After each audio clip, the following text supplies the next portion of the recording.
artinya berjuang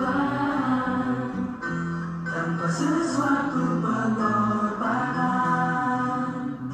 Kemana arti rasa satu itu? Bersatulah semua seperti dahulu. Lihatlah ke muka, keinginan luhur kan terjangkau semua.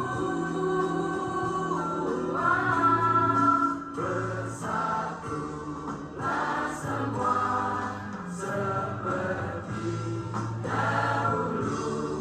Lihatlah ke muka, keinginan luhur kan terjangkau semua.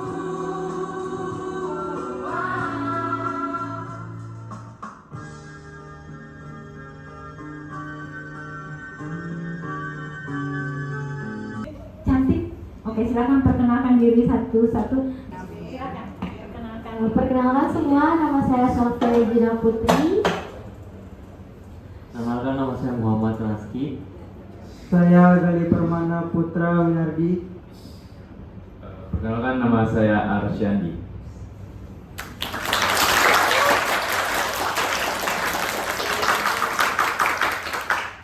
Puluh menit ke depan kita punya harapan gagasannya ya, oke ya? Oke. Indonesia baru saja melalui pemilu. Sesuai dengan materi kita kan, dinamika persatuan dan kesatuan dalam konteks NKRI, Negara Kesatuan Republik Indonesia. Oke, Ibu ingin tahu dulu sebagai pemilih pemula apa yang dirasakan setelah mengikuti pemilihan umum pertama kalinya. Oke, silakan. Gimana? Apa yang dirasakan? Kalau menurut saya, yang saya rasakan itu pasti punya pemikiran kita harus lebih berhati-hati dalam memilih. Nah, sebelumnya karena emang kita semua yang termasuk di dalam kelas ini, menurut saya itu pemuda yang emang baru masuk ke dunia, yang harusnya kita memang harus tahu dunia politik itu seperti apa. Jadi saya itu mulai mencari gimana itu setiap wakil cawapres dan capres yang harus kita ketahui. Nah, tapi kan kita ini hidup di zaman udah teknologi yang kan Bu, yang udah canggih banget kan, udah. Jadi pengaruh-pengaruh dari konten-konten yang tersebar itu tuh juga mempengaruhi pikiran kita, karena kan kita juga sebagai pemilih awal ya Bu. Nah, itu juga yang membuat kita itu jadi bingung juga. Nah, setelah saya memilih ini juga pastinya saya ada rasa khawatir juga pasti ada, tapi saya harus yakin dengan pilihan saya itu pasti harus bisa menentukan Indonesia bisa lebih baik. Oke, di sini kita tidak akan menentukan 1, 2, 3 udah selesai ya. Tapi kita lihat dari gagasannya, dari wawasannya kan kita lihat. Ada lagi, silakan. Kalau menurut saya, perasaan saya memilih ini jujur aja deg-degan ya, karena pemilihan kita sekarang, satu suara kita sekecil apapun suara kita, walaupun satu suara itu terlihat kecil, itu sebenarnya berpengaruh banget, berpengaruh besar. Itu dia banyak orang yang kayak nyepelein kayak, oh satu suara doang aku golput mah nggak ada ngaruh apa-apa. Nah itu sebenarnya satu hal yang hal yang terlihat kecil, tapi sebenarnya mempunyai dampak besar bagi ke Indonesia 5 tahun ke depan. Dan untuk kita juga ya, sebagai pemilih pemula bisa dibilang, kita tuh biasa kita kan nggak terlalu tentang politik, nggak terlalu paham tentang politik, dan bahkan ya banyak saya lihat di lapangan itu banyak pemilih pemula yang dimana mereka itu memilih paslonnya karena mereka nggak suka dengan paslon lain, bukan karena bahkan mereka itu nggak tahu apa visi dan misi dari paslon sendiri.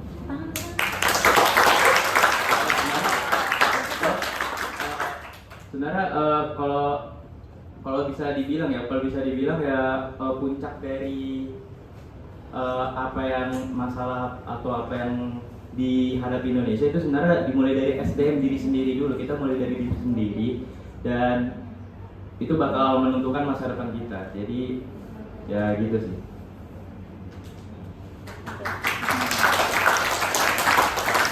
Berarti kita sudah dapat kedua-duanya betul-betul melaksanakan kewajibannya ya. Nah sekarang sudah dapat, pasti ibu udah pastikan semuanya happy ya. Berarti ada perubahan. Kalau dulu banyak golput, sekarang banyak yang ikut. Nah sekarang ibu ke siapa ya? Iya silakan. Kalau kita bicara tentang hukum, Pancasila dan Undang-Undang 45 adalah sumber dari segala sumber hukum. Ibu udah bilang minggu lalu, karena dia nanya pengalaman budaya itu selama mengikuti pemilu apa?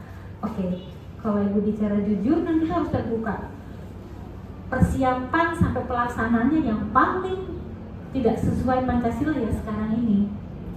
Iya nggak? Ibu nggak minta kalian sepakat nggak itu? Boleh kasih contohnya?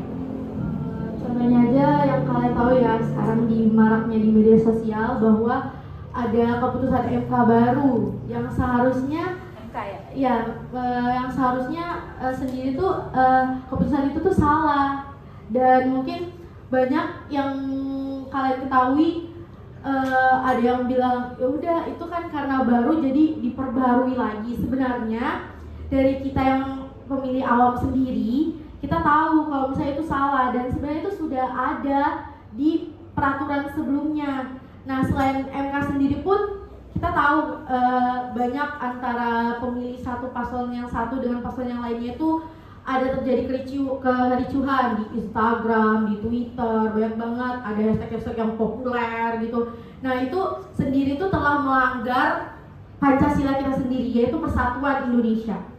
Seharusnya kita tuh harus lebih terbuka dengan pemilihan yang lain, dengan orang memilih apa yang lain. Dan kita tuh harus menghargai keputusan mereka. Jangan asal ngejudge orang yang lainnya. Misalnya kita nggak suka dengan paslon nomor yang lain, tapi kalian langsung memikirkan bahwa paslon itu berarti salah. Jangan begitu. Kita harus lebih terbuka. Kita harus lebih teliti, lebih cermati. Apa sih visi mereka? Apa yang perlu kita butuhin lagi untuk memajukan bangsa Indonesia ke depannya? Kayaknya nih podcast bisa 24 jam kali 2 nih. Cuma gini aja supaya kita nanti ketemu nanti di lahirnya maunya apa gitu. Sekarang udah yang tanya kira-kira gitu ya, harapan ke depan untuk pemilu yang sudah dilaksanakan ini, yang kita sepakat mau nggak mau memang ada pelanggaran. Nah kamu sendiri apa yang merasakan yang saat ini dengan situasi yang sekarang? Siapa yang akan jawab? Ini ya, dari pelanggaran MK jujur aja saya kurang setuju ya. Kenapa ya? Kenapa? Maksudnya kayak sebenarnya kalau misalkan dibilang pelanggaran itu bukan pelanggaran, karena itu ya Gibran jadi cawapres itu ya sesuai undang-undang nggak sih, kayak ya dia maju sesuai undang-undang, jadi itu bukan pelanggaran. Dan selanjutnya untuk apa ya, kayak dari jujur aja dari ketiga paslon ini, dari ketiga paslon ini mereka itu kayak kalau misalkan Gibran pengen jadi cawapres mereka ya nggak apa-apa. Jadi itu udah apa, ada hal tersirat gitu, kayak misalkan kalau Gibran jadi cawapres, ketiga ini kayak ya udah aja nggak apa-apa gitu, kayak nggak ada yang menolak sama sekali. Tapi gini Wak, bentar. Tapi kenapa baru dikeluarkannya tuh sekarang? Dikeluarkannya sekarang. Kenapa nggak pas zamannya pas Jokowi sama Prabowo dulu? Pas 5 tahun, pas mau ganti lagi, pas awal-awal. Kenapa baru sekarang digantinya? Kenapa nggak dari tahun-tahun lalu? Kenapa harus pas Gibran mau mencalonkan? Sebenarnya karena ingin ruang terbuka. bukan apa ya? Ini aku bukan bicara tentang masa dulunya, masalah tentang semua orang, semua calon itu mau. Iya, semua calon itu mau. Sebenarnya ya dari situnya udah kulihat kayak permasalahannya itu sebenarnya nggak ada. Cuma masalah cuma sebenarnya itu puncak dari masalahnya adalah masalah etik gitu. Jadi kayak peraturan lama yang udah jalanin bertahun-tahun tiba-tiba diubah gitu. Nah itu dia sebenarnya dari etiknya doang. Cuma kalau dari hukum itu sebenarnya harusnya aman. Oke sayang, sebentar supaya kita nggak lari kemana-mana ya. Itu bukan masalah etik sayang. Pancasila itu dilanggar, etika adabnya itu dilanggar. Jadi kita kembali, nanti ibu salah nih, yang ibu terangkan salah nanti. MK salah satu di yudikatif tinggi banget, Komisi Yudisial MK. Jadi produk hukum di bawahnya ini tunduk pada Pancasila. Kalau ini dilanggar nggak boleh. Jadi boleh setuju bahwa itu boleh saja diganti. Kita boleh seperti Undang-Undang 45 itu boleh diamandemen, boleh. Tapi amandemennya itu apakah hanya diputuskan orang perorangan? Itu prosesnya panjang. Jadi misalnya, contoh nih, maaf ya biar kita ada gambaran. KPK itu diganti. Dulu KPK itu berdiri sendiri, independen. Terus dirubah undang-undangnya. KPK di bawah presiden. Nah, kalau ditanya secara etis, no. Kalau gimana kalau lembaga hukum di bawah presiden? Lihat di Undang-Undang 45 bahwa semua warga negara harus tunduk kepada hukum, tidak terkecuali seorang presiden. Jadi kita jangan menggiring ketika membuat undang-undang tuh boleh undang-undang boleh dibuat supaya kita kuat ya Naya. Undang-undang dibuat apakah bisa hanya orang perorangan? No. Diajukan dulu. Seperti contoh, ibu tuh udah lama pengen banget undang-undang pelarangan kegiatan LGBT, ya Nanas ya. Ketua DPRD udah siap. Yang ngajukan siapa? Harus ada uji lagi. Terus kita berada di situasi orang yang tidak peduli. Ibu teriak-teriak tentang LGBT. Kayak Gretzer, lihat deh, di masternya MD tahu banget tuh. Kita dari 2018 sudah teriak-teriak itu tentang LGBT. Ibu bilang, hati-hati, dia kayak Gretzer. Tiba-tiba muncul, ternyata Rumah Sakit Kamojoso 2023 banyak banget yang HIV/AIDS. Nah, Indonesia belum mau membuat itu, padahal gampang. Kenapa ketika merubah KPK di bawah presiden kok gampang banget? Coba, akhirnya di KPK itu, kalian percaya nggak bahwa mereka yang narapidana di KPK itu dia ada di dalam? Kan banyak itu. Dan kita biasanya mensikapinya, di mana kemudian yang mantan narapidana kasus hukum nyalek. Kalian pilih itu benar. Banyak itu yang pernah jadi tahanan KPK dan mereka hanya tidur di situ karena spesial tahanannya. Sampai sini paham?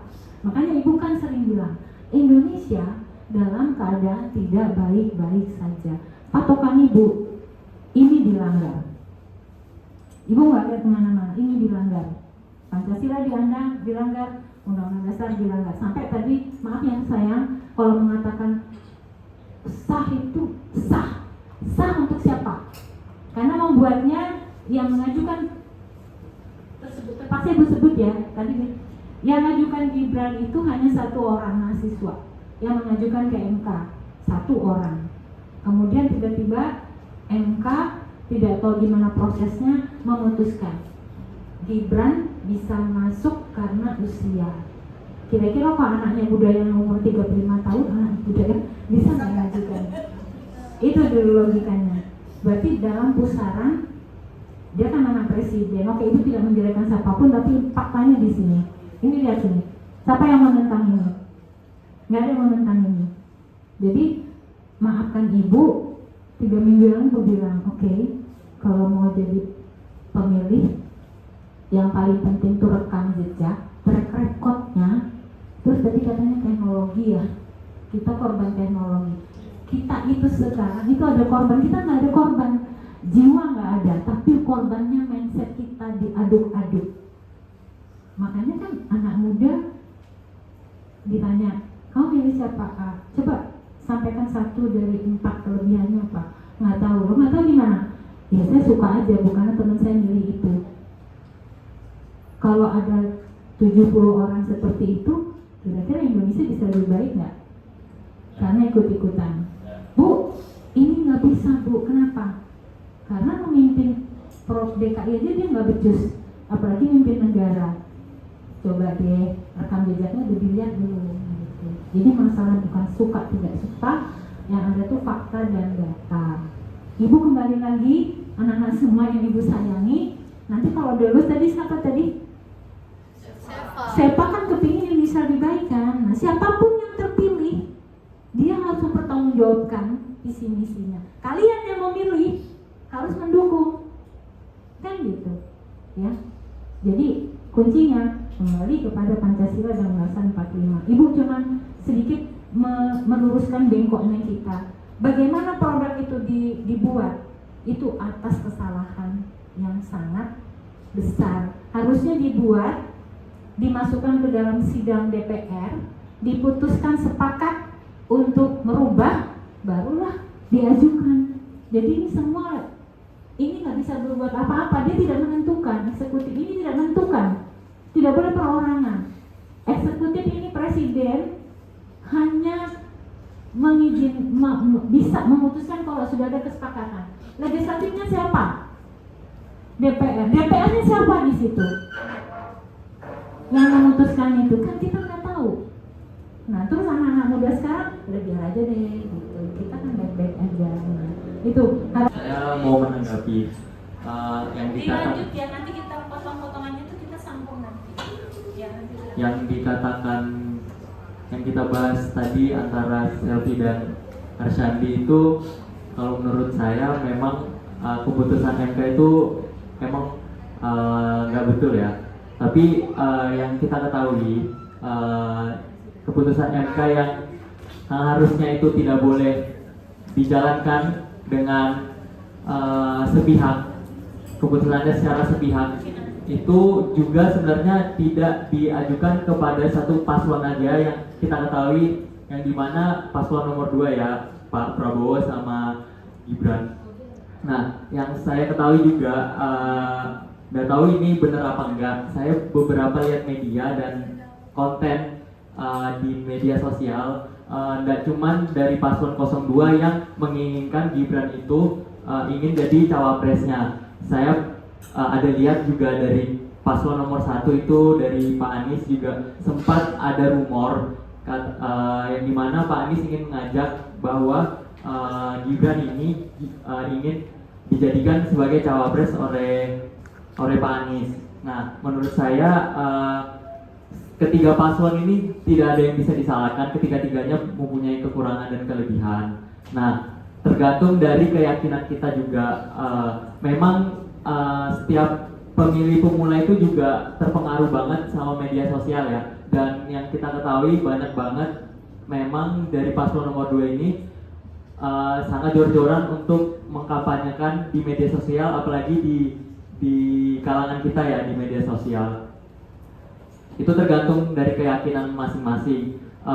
Setiap pelanggaran yang dilakukan oleh setiap paslon itu juga ada. Pastinya Pak Anies juga ada, Pak Ganjar juga ada, dan hal-hal yang emang nggak sesuai sama Pancasila yang pernah mereka lakukan itu juga ada. Nah, mungkin itu sih sesuai keyakinan aja, dan kita memang sebagai pemuda itu harus mengetahui. Jadi tidak ada yang bisa disalahkan di antara hanya satu paslon saja. Dan kalau itu bisa jadi pelanggaran yang dilakukan oleh MK itu juga bukan dari paslon yang diinginkan, bisa jadi dari orang luar ataupun orang yang terpenting di Indonesia. Jadi kita nggak bisa disalahkan satu paslon saja. Jadi tergantung keyakinan kita masing-masing. Jadi apa yang kita pilih itu kita harus bertanggungjawabkan. Kita lihat nanti 5 tahun ke depan apa yang terjadi.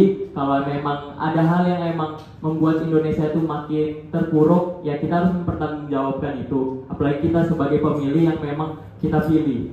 Dan yang nggak memilih juga itu juga harus sama-sama mempertanggungjawabkan, karena kita kan berlandaskan Pancasila ya. Kita juga negara kesatuan NKRI, Negara Kesatuan Republik Indonesia. Jadi menurut saya tidak ada yang bisa disalahkan antara ketiganya. Jadi kita harus menurut keyakinan kita masing-masing.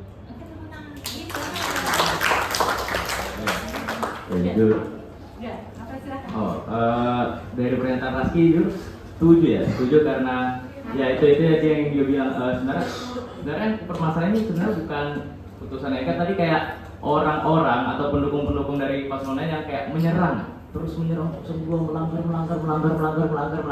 padahal dari paslonnya sendiri itu ya kalau misalkan Gibran jadi cawapres ya iya aja mau aja, jadi kayak nggak ada yang nolak gitu, jadi sebenarnya puncak dari permasalahan ini tuh dari SDM kita masing-masing, yang dimana kayak orang-orang ini orang-orang nggak mau berpikir dikit aja. Sebenarnya orang-orang kalau mau berpikir dikit aja itu sebenarnya Indonesia bisa maju. Jadi